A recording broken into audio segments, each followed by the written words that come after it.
2023년 7월 14일 오늘 금요일입니다. 함께 나눌 하나님 말씀은 예레미야 4장 19절부터 31절까지 말씀입니다. 우리 함께 읽도록 하겠습니다. 예레미야 4장 19절부터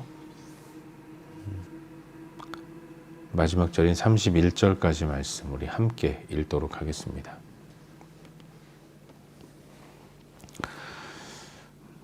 함께 읽겠습니다. 슬프고 아프다. 내 마음속이 아프고 내 마음이 답답하여 잠잠할 수 없으니 이는 나의 심령이 나팔 소리와 전쟁의 경보를 들음이로다. 패망에 패망이 연속하여 온 땅이 탈취를 당하니 나의 장막과 휘장은 갑자기 파멸되도다. 내가 저 깃발을 보며 나팔 소리 듣기를 어느 때까지 할꼬. 내 백성은 나를 알지 못하는 어리석은 자요 지각이 없는 미련한 자식이라. 악을 행하기에는 지각이 있으나 선을 행하기에는 무지하도다. 보라, 내가 땅을 본즉 혼돈하고 공허하며 하늘에는 빛이 없으며 내가 산들을 본즉 다 진동하며 작은 산들도 진동하며 내가 본즉 사람이 없으며 공중의 새가 다 날아갔으며 보라, 내가 본즉 좋은 땅이 황무지가 되었으며 그 모든 성읍이 여호와의 앞 그의 맹렬한 진노 앞에 무너졌으니 여호와께서 이와 같이 말씀하시길 이 온 땅이 황폐할 것이나 내가 진멸하지는 아니할 것이며 이로 말미암아 땅이 슬퍼할 것이며 위에 하늘이 어두울 것이라. 내가 이미 말하였으며 작정하였고 후회하지 아니하였은즉 또한 거기서 돌이키지 아니하리라 하셨음이로다. 기병과 활 쏘는 자의 함성으로 말미암아 모든 성읍 사람들이 도망하여 수풀에 들어가고 바위에 기어오르며 각 성읍이 버림을 당하여 거기 사는 사람이 없나니 멸망을 당한 자여 내가 어떻게 하려느냐. 내가 붉은 옷을 입고 금장식으로 단장하고 눈을 그려 꾸밀지라도 내가 화장한 것이 헛된 일이라. 연인들이 너를 멸시하여 내 생명을 찾느니라. 내가 소리를 들은즉 여인의 해산하는 소리 같고 초산하는 자의 고통하는 소리 같으니 이는 시온의 딸의 소리라. 그가 헐떡이며 그의 손을 펴고 이르기를 내게 화가 있도다. 죽이는 자로 말미암아 나의 심령이 피곤하도다 하는도다. 아멘. 오늘도 복된 새 하루가 하나님으로 인해서 주어졌습니다. 하나님께서 주신 귀한 하루, 말씀의 인도를 따라 복되게 살아가는 저와 여러분, 우리 모두가 될 수 있기를 바랍니다. 요즘 우리는 계속해서 새벽 시간을 통해서 예레미야서 말씀을 함께 묵상하고 있는데, 오늘은 어제 이어서 방금 읽은 말씀인 이 예레미야 4장 19절부터 31절까지의 말씀을 살펴보는 가운데 우리에게 주시는 은혜와 도전들을 함께 나누기 원합니다. 하나님의 뜻은 범죄한 유다 나라를 심판하는 것이었습니다. 그리고 심판을 통해 그들을 징계하심으로 저들이 하나님 앞으로 돌아오도록 만드는 것, 그걸 목표로 하나님은 심판을 내리시는 분이라는 것을 성경은 말씀해주고 있는 것이죠. 근데 여러분, 그들이 그렇게 돌아와 회개함으로 회복하게 만드실 어떻게 하나님이 그들을 돌아와 회복하게 만드실 것인가? 그 방법이 바로 북방의 나라를 일으켜서 자기 백성을 치게 만드시는 것이었어요. 하나님의 뜻은 심판을 통한 자기 백성의 회개인데, 그 일을 이루기 위해서 하나님이 택하신 방법이 북방의 나라를 일으키시고 그의 침략을 통해서 이스라엘을 또 황폐하게 만드시고 그걸 통해서 저들이 회개하고 주 앞으로 돌아오도록 만드는, 이와 같은 방법으로 당신의 뜻을 행하시겠다고 선지자에게 먼저 말씀하신 것입니다. 하나님은 그런 심판을 계획하셨고, 그래서 선지자를 향해서 예루살렘에게 외치라 명령하신 것입니다. 깃발을 세우라, 도피하라, 지체하지 말라. 급하게 외치라고 하나님이 선지자에게 명령하신 것입니다. 선지자는 마음이 아프죠. 자기 민족이 이방 나라의 말발굽에 짓밟힐, 그래서 황폐하게 될 것을 미리 안 선지자는 이것이 하나님의 뜻이기에 돌이킬 수 없는 것이고, 그래서 그 고통을 받아내야 할 자기 백성들을 생각하면서 마음이 아프고 괴로운 것입니다. 그래서 토로하는 거죠. 슬프도소이다. 아프고 괴롭고 속이 아프고 마음이 답답하고 그래서 잠잠할 수 없다고 선지자는 선포하는 겁니다. 깃발을 보면서 전쟁으로 인해 황폐하게 될 것을 미리 생각하면서 내면 속 고통으로 울부짖는 선지자의 모습을 오늘 본문을 통해서 발견하게 되는 것이죠. 그런데 여러분, 이 고통은 선지자만의 고통은 아니었습니다. 이스라엘 백성의 황폐하게 되는 모습을 바라보는 선지자도 가슴이 아팠지만 그 일을 계획하시고 실행하셔야 하는 하나님 또한 마음이 괴롭고 안타까우신 거죠. 저들이 하나님을 두려워하는 마음으로 돌이키면 좋으련만 하나님의 백성들은 하나님을 알지 못한다는 겁니다. 그러다 보니까 악을 행하기에는 지각이 있지만 선을 행하기에는 무지하다라고 하나님이 한탄하고 계신 거예요. 여러분, 바울이 로마서 16장에서 말씀하지 않았습니까?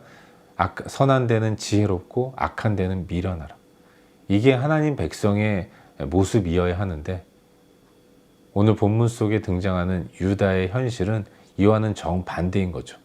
선한 데는 미련하고 악한 데만 지혜로운 이런 모습을 보이기 때문에 하나님은 그들을 심판을 통한 징계로 저들을 돌이키는 방법을 사용하지 않으실 수 없는 것입니다.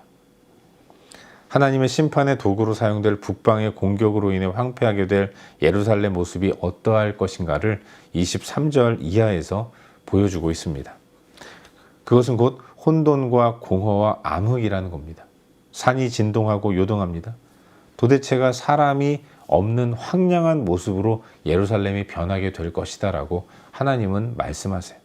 공중의 새도 다 날아가고 좋은 땅도 다 황무지가 되어버릴 것이라고 경고하시는 겁니다. 모든 성읍이 하나님의 진노 앞에서 우수수 무너지는 이런 처참한 모습을 갖게 될 것이라고 하나님은 선지자의 입술을 통해서 자기 백성에게 말씀하고 계신 거예요. 하나님은 뜻을 정하셨습니다. 하나님의 심판으로 인해서 땅이 슬퍼하고 하늘이 어두울 것인데 이 모든 것들은 다 하나님의 백성들이 죄악된 길에서 돌이키지 않았기 때문이라는 것을 분명히 하고 계신 것을 보게 되는 거죠. 하지만 감사하게도 이스라엘 백성들, 하나님 백성들은 하나님의 진노를 받기에 마땅한 자이지만, 그래서 완전한 멸망과 진멸을 받기에 합당하지만, 그러나 우리 하나님은 진노 중에라도 자비를 잊지 않으시는 분이고, 그래서 결코 진멸하지는 아니할 것이다 라고 약속해 주고 계신 것입니다. 소망을 남겨두고 계신 하나님의 모습을 또한 발견하게 되는 거예요. 멸망의 날에 무섭고 비참한 모습을 선지자는 다시 한번 선포합니다. 성읍과 도시에 있어야 할 백성들이 그날의 전쟁의 공포로 인해서 숲으로 들어가고 바위로 기어 오르면서 그렇게 다 도망을 가게 될 것이라고 말합니다. 다 도망갔으니 성읍에 사람이 없는 것이죠. 그날의 고통을 가리켜서 여인의 해산의 소리와 같고 초산하는 자의 고통하는 소리와 같을 것이다 라고 말씀하시는 겁니다. 그날의 이스라엘은 말하기를 내게 화가 있도다. 죽이는 자로 말미암아 나의 심령이 피곤하도다. 이렇게 울부짖게 될 것이라고 하나님은 선지자를 통해서 예언하고 계신 것이죠. 이것이 우리가 함께 살펴보고 있는 본문의 전반적인 내용입니다. 그리고 오늘 이 말씀 가운데서 오늘도 두 가지 정도를 함께 살펴보는 가운데 우리의 기도 제목으로 삼고 함께 기도하기를 원합니다. 여러분, 오늘 먼저 본문 가운데서 22절 말씀을 함께 읽도록 하겠습니다. 22절입니다. 우리 함께 읽겠습니다. 내 백성은 나를 알지 못하는 어리석은 자여 지각이 없는 미련한 자식이라. 악을 행하기에는 지각이 있으나 선을 행하기에는 무지하도다. 여러분, 하나님은 선지자를 통해서 자기 백성을 향한 심판의 메시지를 선포하게 하셨습니다. 그런데 하나님은 아무 이유 없이 이스라엘을 심판하시는 것이 아니에요. 저들이 심판받아 마땅한 어떤 죄를 지었는가? 그들은 선한 데는 미련했다는 것이죠. 악한 데만 지혜로웠다는 거예요. 지각이 선을 행할 때 나타나는 것이 아니라 악을 행할 때 더 빛나게 발현되고 있다는 것을 하나님은 그것 때문에 자기 백성을 심판하신다고 말씀하고 계신 거예요. 그런데 여러분, 그들이 그렇게 하나님의 심판을 받아 마땅한 미련한 자식이 된 이유가 무엇인가? 왜 그들은 악한 데만 지각을 발휘하고 선한 데는 무지한 자가 되었는가? 하나님 말씀하시기를 내 백성은 나를 알지 못하는 어리석은 자다라고 선포하십니다. 하나님을 알지 못하기 때문에 벌어지는 현상이 심판을 받아 마땅한 악한 데 지혜롭고 선한 데 미련한 이런 모습을 보일 수밖에 없었던 거죠. 여러분, 여기 하나님을 알지 못한다고 할 때 이 안다라는 것은 우리가 알고 있는 그 의미입니다. 단순히 지식적이고 정보를 아는 이런 1차원적인 차원의 그 알미 아니라 친밀한 교제로서의 알을 이야기하는 거예요. 성경에서 안다라는 단어의 의미가 바로 그와 같은 것이라는 사실을 우리는 잘 알고 있습니다. 단순히 어떤 사람의 이름과 또 그 사람의 나타나 보이는 행위라는 것이 아니라 친밀한 교제로서의 알을 의미하는 것인데, 이스라엘은 하나님과의 그 친밀한 교제를 잃어버린 자가 되었기 때문에 하나님과의 교제가 끊긴 그들에게 나타나는 현상은 미련한 모습이고, 하나님 주시는 선한 지각을 가지고 악한 데만 사용하는 이런 패역한 모습을 보일 수밖에 없었던 것입니다. 하나님의 백성은 다른 민족과 다르게 엄청난 특권을 받은 자라고 말할 수 있습니다. 무엇보다도 전능하신 능력으로 이 땅을 창조하시며 이 온 땅을 섭리 가운데 이끌어 가시는 그 위대하신 하나님이 이스라엘 백성과 함께하고 계신다는 거예요. 하나님이 저들의 중앙에 당신의 처소를 마련하시고 함께 하시는 것입니다. 그 위대하신 하나님이 자기들과 함께하는 이 놀라운 특권을 받았음에도 불구하고 그들은 늘 함께 계시는 하나님을 바라보기보다는 자신들을 보기에 기쁘고 즐겁고 좋아 보이는 쾌락만을 좇는 이런 어리석은 모습을 계속해서 보였던 것입니다. 그들은 엄청나게 놀라운 특권을 가졌음에도 불구하고 그것이 특권임을 알지 못했던 거예요. 그래서 하나님과의 교제의 영광을 누리기보다는 세상을 더 알려고 했던 것입니다. 세상과 더 벗하면서 세상의 즐거움에 탐닉하는 이런 모습을 보였던 거죠. 세상과 교제하는 가운데 헛하는 것들을 추구하는, 이게 바로 어리석은 모습 아니겠습니까? 그래서 결국 그들은 악한 데는 지혜롭고 선한 데는 미련한 이런 하나님 백성이 나타내 보여야 할 것과는 전혀 다른 반대의 모습을 보일 수밖에 없었던 거죠. 그러니 공의 하나님이 그 백성을 심판하지 않으실 수 없는 것입니다. 심판은 당연한 것이라는 사실을 오늘 본문을 통해서 우리는 깨닫게 되는 것이죠. 사랑하는 여러분, 우리도 마찬가지입니다. 하나님 백성은 하나님과 함께하는 사람이라고 말할 수 있습니다. 그런 의미에서 놀라운 특권을 가진 사람이죠.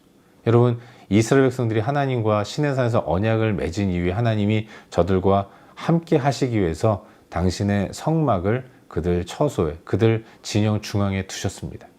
우리도 예수 그리스도를 믿음으로 고백할 때 주님이 우리 마음 가운데 들어오셔서 우리와 연합해 주셨어요. 우리는 전능하신 하나님이신 예수님과 늘 함께하는 놀라운 특권을 가진 자가 되었습니다. 그 주님과 교제하는 것이 얼마나 커다란 특권인데, 그런데 우리는 이 특권은 늘 누리는 것을 미뤄두고 세상의 것들만을 즐거워하는 이런 어리석은 모습을 보이고 있지는 않은지 우리 자신을 한번 돌아볼 수 있기를 바라요. 하나님이신 예수 그리스도가 우리 마음 가운데 계십니다. 오늘 하루 이 땅을 살아갈 때 그 좋으신 하나님과 늘 함께하는 풍성한 교제의 삶을 사는 우리가 될 수 있기를 바라요. 여러분, 하나님이 우리와 함께 하시기 때문에 우리가 누리는 것이 하나님을 아는 기쁨입니다. 이 기쁨에 더 깊이 들어가심으로 인해서 세상이 보이는 것이 아니라 하나님이 보이는 이 온전한 삶의 모습을 가지고 나아가는 복된 하루를 살 수 있기를 주의 이름으로 축원합니다. 한 가지만 더 묵상하기를 바라는데요. 오늘 본문 가운데서 27절 말씀을 함께 읽도록 하겠습니다. 본문 27절입니다. 함께 읽겠습니다. 여호와께서 이와 같이 말씀하시기를 이 온 땅이 황폐할 것이나 내가 진멸하지는 아니할 것이며. 아멘. 이런 범죄한 자기 백성을 향한 하나님의 뜻은 심판이고 심판을 통한 징계입니다.